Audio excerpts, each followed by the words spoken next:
नमस्कार सर्वांना, श्री स्वामी समर्थ। आजच्या या व्हिडिओमध्ये तुमचं खूप खूप स्वागत आहे।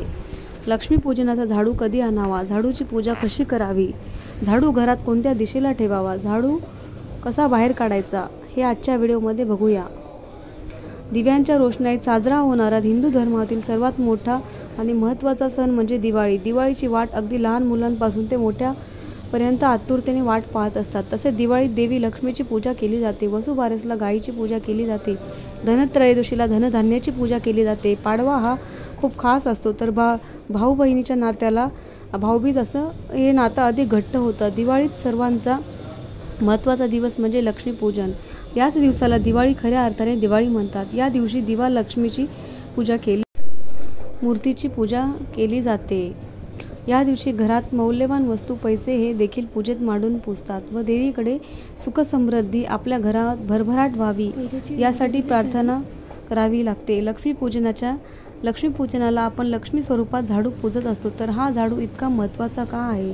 तर असा हा महत्त्वाचा झाडू आपल्याला महत्त्वाच्या दिवशीच आणायचा असतो।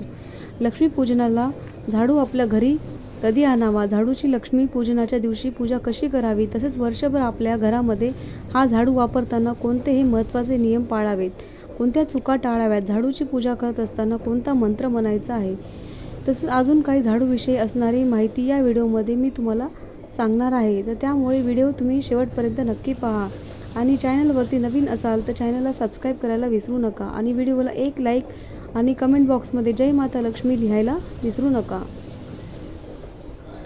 माता लक्ष्मीला शांतता आणि स्वच्छता अत्यंत प्रिय आहे। ज्या घरामध्ये स्वच्छता असते तिथेच माता लक्ष्मी वास करते आणि आपलं घर स्वच्छ करण्याचं काम कोण करतं, तर झाडू करत असतो आणि म्हणूनच आपल्या संस्कृतीमध्ये झाडूला आपल्या माता लक्ष्मीचं प्रतीक मानलं जातं। माता लक्ष्मी समजून तिची पूजा देखील केली जाते, पण आपण फक्त तिची पूजनाच्या दिवशीच झाडूची पूजा करायची का? तर नाही बघा, वर्षभर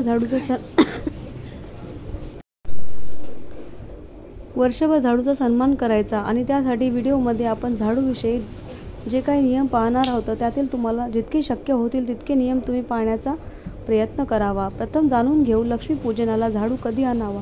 तर लक्ष्मीपूजनाला झाडू घरात आणण्यासाठी, खरेदी करण्यासाठी जो घरात शुभ दिवस असतो तर त्या दिवशी दिवाळीतील दुसरा दिवस तो म्हणजे धनत्रयोदशी। तर आपण धनत्रयोदशीच्या दिवशी झाडू खरेदी करावा, आपल्या घरी आणावा व इतर वेळेस केले तर आपण मंगळवारी आणि शनिवारी झाडू आपण खरेदी करून आणायचा आहे। तसेच जर तुम्हाला मासिक धर्म असेल, तुम्हाला झाडू खरेदी करून आणता येणार नाही, तर तुम्ही दुसऱ्या कोणी इतर व्यक्तीकडून झाडू अवश्य आणू सांगू शकता आणि मग तुम्ही लक्ष्मीपूजनाच्या दिवशी तुम्ही तो वापरायचा आहे। आता आपण पाहूयात की लक्ष्मीपूजनाला झाडूची पूजा कशी करायची। तर लक्ष्मीपूजनाच्या दिवशी लक्ष्मी आपल्या घरात प्रवेश करते। जर घरातील अलक्ष्मी गेली तरच माता लक्ष्मी आपल्या घरात प्रवेश करते। म्हणूनच काय करायचं, त्याला एक विशिष्ट पद्धत आहे। संध्याकाळी आपली लक्ष्मीपूजनाच्या पूजेची तयारी करायची। नवीन जी केरसुणी किंवा झाडू असतो तर तो आपल्या घराच्या बाहेर उजव्या बाजूला ठेवून द्यायचा आणि जुना जो झाडू असतो तर त्यानं आपल्याला घराच्या मागील भिंतीपासून ते आपल्या घराच्या प्रवेशद्वारापर्यंत घरामध्ये अगदी सरळ रेषेत झाडत यायचं। उंबऱ्यापर्यंत येऊन जुन्या झाडूचा एक फळ तोडायचा आणि तो फळ बाहेर टाकायचा आणि म्हणायचं अलक्ष्मी निसारण, इतकंच म्हणायचं आणि म्हणजेच अलक्ष्मीला बाहेर जाऊन द्यावे। नंतर हा जुना झाडू घराच्या बाहेर ठेवायचा आणि नवीन झाडूची हळदी कुंकू अक्षता फुलं वाहून आपल्याला पूजा करायची आहे आणि मग झाडू घरात आणून लक्ष्मीपूजनाला पूजेच्या ठिकाणी मांडून द्यायचा आहे।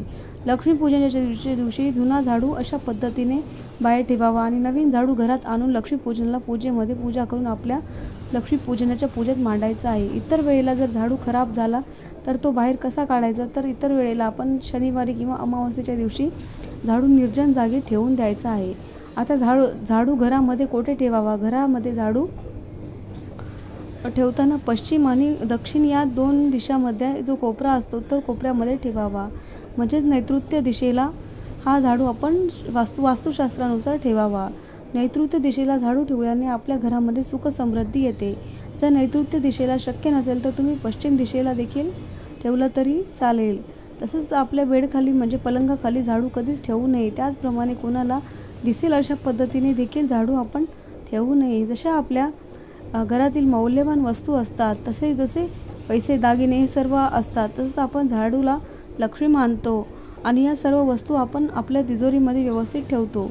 अगदी त्याचप्रमाणे त्याच पद्धतीने झाडू ही देखील लक्ष्मी असते आणि त्यामुळे आपण कोणाला दिसेल अशा पद्धतीने झाडू कधीच ठेवू नये. तसेच दरवाजाच्या मागे देखील झाडू ठेवू नये.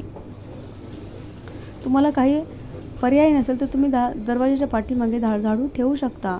देवघराजवळ तसेच स्वयंपाकघरामध्ये देखील झाडू ठेवू नये. बऱ्याचदा आपण लहान घर असतं, सर्व दिशा पाहण्या सगळ्यांच्या याच्यामध्ये नसतं, तर अशा वेळेला आपल्याला शक्य नसेल तर फक्त हा झाडू दिसणार नाही अशा पद्धतीने झाडू ठेवावा. तसेच पलंगाखाली झाडू ठेवू नका. दरवाजाच्या मागे उभा करून देखील झाडू ठेवू नका. आडवा झाडू ठेवायचा नाही. झाडण्याची जी बाजू असते ती खाली ठेवायची, त्याचा उलटा झाडू देखील ठेवायचा नाही. जो हँडल आहे तो वरती करायचा आणि तसेच देवघराजवळची जी जागा असते ती स्वच्छ करण्याची चा देखील आपण छोटा झाडू असतो तो वापरत असतो. देवघराजवळची जागा जी असते ती स्वच्छ करण्यासाठी घरातील झाडू वापरायचा नाही, त्यासाठी वेगळा झाडू ठेवायचा आणि तो छोटा ठेवू शकता. आजकाल भेटवस्तू देण्याचा ट्रेंड आहे. कोणालाही झाडू भेटवस्तू म्हणून देऊ नका. त्याप्रमाणे कोणीही जर आपल्याला झाडू दिला तर स्वीकारायचा नाही. झाडू जर खराब झाला असेल तर पड निघायला लागले तर तो झाडू लगेच बदलायचा. तसेच खराब तुटलेला झाडू आपल्या घरामध्ये ठेवायचा नाही. त्यामुळे आपल्या घरामध्ये नकारात्मकता येते. बऱ्याचदा जेवण झाल्यानंतर जे खरकटं सांडलेलं असतं ते स्वच्छ करण्यासाठी झाडूचा उपयोग करू नका. मौल्यवान वस्तू, अन्नपदार्थ, पाणी हे स्वच्छ करण्यासाठी झाडूचा उपयोग करायचा नाही. प्रथम काय करायचं तर एका फडक्याने स्वच्छ पुसून घ्यायचं आणि त्यानंतर तुम्ही झाडू मारू शकता. त्यानंतर आपल्याला बऱ्याचदा रागांच्या भरात आपण या झाडूच्या बऱ्याच वेगवेगळ्या शुभ जनावरांच्या रागाने उभारतो, तर असं करू नये. असं केल्याने माता लक्ष्मीचा आपल्यावरती अपमान होतो आणि आपल्या घरामध्ये जाता येता चुकून झाडूला पाय लागणं हे सुद्धा आपल्याला अपमान होतो आपला. तर तिच्या पाया पडावं, क्षमा मागावी, कारण ती लक्ष्मी स्वरूप झाडू असते. लक्ष्मीची पूजा तिच्या वर्षभर झाडूचा मान सन्मान आपण करत असतो. इथे एक गोष्ट आवर्जून सांगते की आपल्याला लक्ष्मीपूजनासाठी ज्या झाडूची पूजा करायची आहे तर तो झाडू आपण घरामध्ये लांब झाडू जो वापरतो ना तो झाडूची पूजा आपल्याला करायची नसून आपल्याला केरसुनी म्हणतात त्या झाडूची पूजा करायची आहे. तर त्या झाडूची पूजा करायची आहे ही गोष्ट नक्की लक्षात ठेवा. लक्ष्मीपूजन झाल्यानंतर दुसऱ्या दिवशी झाडू आपण पूजा करतो. उत्तर पूजा केल्यानंतर नवीन झाडू चा आपण घरामध्ये उपयोग करावा. तोपर्यंत तो झाडू तसाच पूजेमध्ये ठेवावा. तसेच बघा, आपल्या घरामध्ये घरी एखादा पाहुणा आला किंवा एखादी स्नेही आला तर बाहेर गेल्यानंतर लगेच आपलं घर झाडू मारू नये. बघा, घरात एखादी एवढी व्यक्ती बाहेर गेल्यावरती तुम्ही लगेच झाडू नाही मारायचं. 20 ते 30 मिनिटानंतर गजरा काढायचा. तसेच सकाळी किंवा संध्याकाळी आपण झाडूनेच घर स्वच्छ करावं. तसंच सूर्यास्तानंतर झाडूने स्वच्छ करू नये, कारण सूर्यास्ताच्या वेळी मात्र लक्ष्मी आपल्याला घरात प्रवेश करण्यासाठी वेळ नसते. त्यामुळे घरात आपण घर स्वच्छ झाडू करायचं नाही. तसेच वास्तुशास्त्रानुसार सांगितले बरेच असे नियम असतात आपल्याला जे पाळताना अडचणी येत असतात. धकाधकीच्या जीवनामध्ये आपल्याला वेळ खूप कमी पडतो, परंतु महत्त्वाच्या गोष्टी म्हणजे आपल्याला सांगते की आपण नक्की या गोष्टी पाळाव्यात. हे सहज शक्य आहे.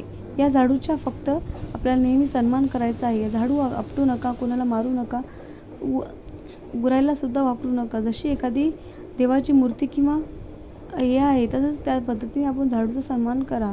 अगदी त्याचप्रमाणे सन्मान करायचा आहे. हे सर्व नियम जर आपण पाळून झाडूचा वापर तुमच्या घरामध्ये करत असाल तर घरात सुख समृद्धी नक्की नांदेल आणि ऐश्वर्य नांदेल आणि मातेचा आपल्यावरती लक्ष्मी मातेचा कृपा होईल.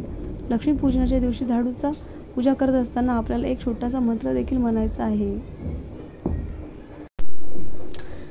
लक्ष्मीपूजनाच्या दिवशी 16 वेळा किंवा 21 वेळा म्हणायचं आहे, ओम श्री महालक्ष्मी देवे नमः, ओम श्री महालक्ष्मी देवे नमः असा मंत्र आपल्याला म्हणायचा आहे आणि पूजा करताना हात जोडून म्हणायचा आहे. तसेच धनत्रयोदशीला आपल्याला झाडू खरेदी करायचे आहे असेल तर शुभ मुहूर्त कोणत्या वेळेत खरेदी करावा याचा मुहूर्त देखील व्हिडिओवर टाकलेला आहे. तुम्ही तो आवर्जून पाहावा आणि धनत्रयोदशीला च्या दिवशी खरेदी करून आपल्या घरी पूजा, जेणेकरून वर्षभर आपल्यावरती घरामध्ये सुख समृद्धी राहील, ऐश्वर्य प्राप्ती राहील.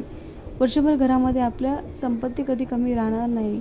धनत्रयोदशीच्या दिवशी अगदी खरेदी करायच्या वस्तू अगदी छोट्या कितीतरी वस्तू आहेत, अधिक मौल्यवान वस्तू आहेत आणि हे खरेदी करून आपण सर्व आपल्याला एखादी लक्ष्मी आणल्यावर आपल्या घरात माता लक्ष्मीचे आगमन होतं आणि वर्षभर घरामध्ये सुख समृद्धी नांदते. झाडूविषयी माहितीचा हा आणि नियमाचा महत्त्वपूर्ण व्हिडिओ तुम्हाला कसा वाटला? जर हा व्हिडिओ तुम्हाला आवडला असेल तर व्हिडिओ लाईक करा, शेअर करा, सबस्क्राईब करा आणि तसेच हा व्हिडिओ तुम्हाला जास्तीत जास्त लोकांपर्यंत शेअर करायचा आहे. थँक्यू. श्री स्वामी समर्थ. जय जय स्वामी समर्थ.